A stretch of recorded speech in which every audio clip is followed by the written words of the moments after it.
Bonjour à tous et à toutes. Une histoire très grave et importante que j'ai entendue ce Shabbat.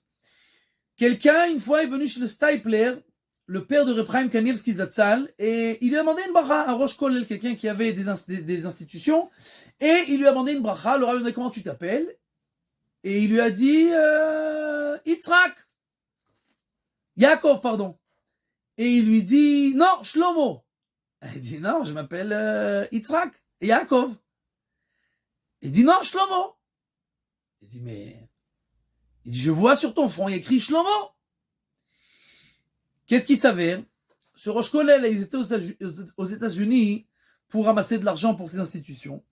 Il est arrivé dans une communauté et il a parlé avec le président de la communauté, mais il semblerait qu'il ne savait pas exactement comment il fallait parler respectablement et tous les manières de politesse, il ne connaissait pas tout ça. Et donc, il semblerait qu'il a fait une gaffe. Et le président s'est énervé, il lui a dit, ici tu ne ramasseras pas un cent, je ferai en sorte que personne ne te donne rien. Et il a fait passer le mot, il est passé de personne à personne ne lui a rien donné. La honte de sa vie. Mais qu'est-ce que tu veux faire? Il n'y a rien à faire. Il passe à une autre communauté, il rencontre là-bas un grand riche, il lui raconte sur ses institutions, il trouve grâce à ses yeux, et il lui explique sur son kollel, et il lui fait un chèque de 15 000 $. À l'époque, c'était une très grosse somme. Il est content, bon, au Hachem, il a quand même sorti quelque chose de ce voyage. Il arrive en Israël, il va à la banque pour encaisser le chèque, et on lui dit que le chèque a été tout simplement annulé. Qu'est-ce qui s'avère?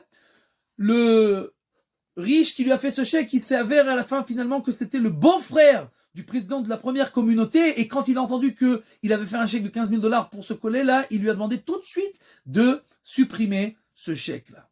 Et il l'a fait. Il a pris ça très à cœur.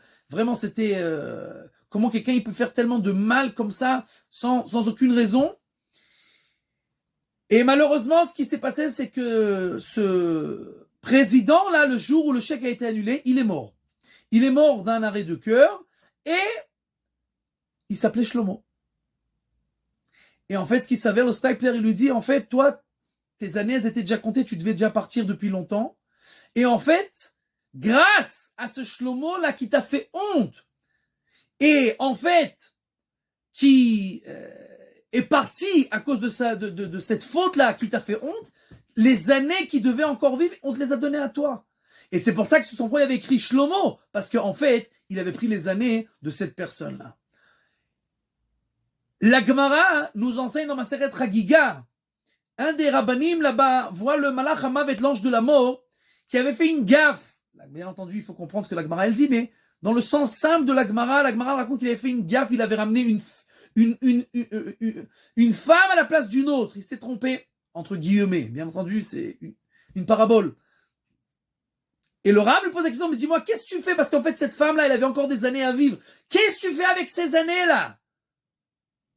Alors il lui dit, il y a écrit dans la Gemara texto, quand je trouve un Talmid Chacham, qu'on lui fait honte et qu'il ne réagit pas, je lui donne ses années.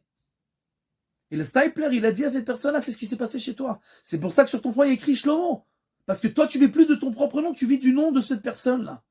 Et nous, on doit apprendre de cela tellement comment faire attention de ne pas faire honte à personne et de ne pas blesser les gens, chas veshalom. Et si déjà, nous, on nous a blessés, on nous a fait honte en public, alors avaler la couleuvre et dire, Baruch Hashem, Dieu, il fait ce qu'il a à faire, chas veshalom, on prie pour que rien se passe, mais on sait très bien que sur cette chose-là, le Mishnah Bora nous dit que quelqu'un il doit courir après les moments où on lui fait honte, parce qu'il reçoit sur ça énormément de choses bien. Comme on l'a vu dans cette histoire, malheureusement, ça s'est mal passé pour une des personnes, mais l'autre, il a gagné au loto. Be'atzlacha.